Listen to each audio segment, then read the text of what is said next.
छोटी सी आपको एक बात बता करके, एक छोटी सी कहानी बता करके, और मैं सद्गुरु यीशु मसीह ने मेरे जीवन में जो साक्षी प्रकट की है, ये परम पिता परमेश्वर के पुत्र की साक्षी है। ये कभी कभी मनुष्य के जीवन में कष्ट ये आते हैं कि वो उसकी महिमा को प्रकट करे। एक गांव में एक गुरु और शिष्य रहते थे, और उस गांव में एक नदी थी, और नदी के ऊपर एक ब्रिज था, और एक ही रास्ता था कि उस तरफ जाना है, और बीच में बरसात थी। तो प्रियो, गुरु ने शिष्य से कहा, बेटा मेरा हाथ पकड़ ले, हमें उस तरफ जाना है। लेकिन चेले ने हाथ नहीं पकड़ा, और गुरु ने बार बार कहा, हाथ पकड़ ले, हाथ पकड़ ले, लेकिन उसने हाथ को नहीं पकड़ा। तो कई बार उसने कहा गुरुजी ने, लेकिन उसने नहीं पकड़ा। अंत में गुरु ने हाथ को पकड़ा तेजी से और दूसरे तरफ छोड़ दिया, दूसरे तरफ ले जाके छोड़ दिया। और गुरु ने पूछा कि मैं तुझसे कहता था हाथ पकड़ ले, हाथ पकड़ ले, तूने हाथ क्यों नहीं पकड़ा मेरा? चेले ने बड़ा ही सुंदर जवाब दिया।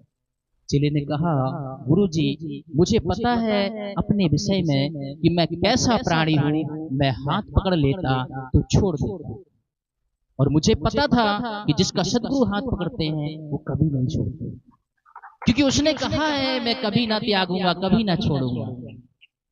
और मैं भी अपने आप को जानता हूँ।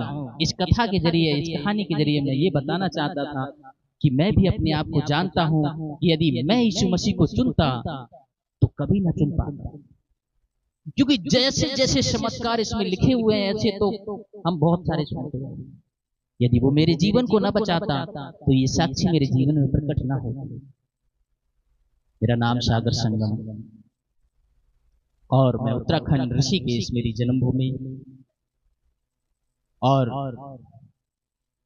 मैंने एक गुरुकुल से अपनी शिक्षा दीक्षा पूरी की, और 2 जगह से मैं साधु रहा। और जब मुझे तीसरी जगह से महंत के लिए आमंत्रण आया, उसी सुबह में, उसी रात के जो सुबह महंत होना था, उसी रात में मुझे पेट में तेज से दर्द हुआ। तो मुझे एक हॉस्पिटल में रखा गया, और उस हॉस्पिटल को छोड़कर जब हम दूसरे हॉस्पिटल में गए तो पता चला तुम्हें किसी ने नीला थोथा यानी स्लो पॉइजन खिला दिया।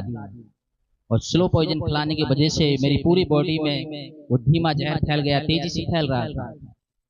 आप ये सभी जानते होंगे। तो उन्होंने एक ऑपरेशन किया, और पूरी बॉडी में 5 ऑपरेशन करके 4 ड्रेन लगाई, तो 4 ड्रेन के अंदर बाइल इकट्ठा होता रहता है। मैं आपके सामने बोल रहा हूँ, और वो 5 निशान मेरी बॉडी में है, और भी बहुत सारे निशान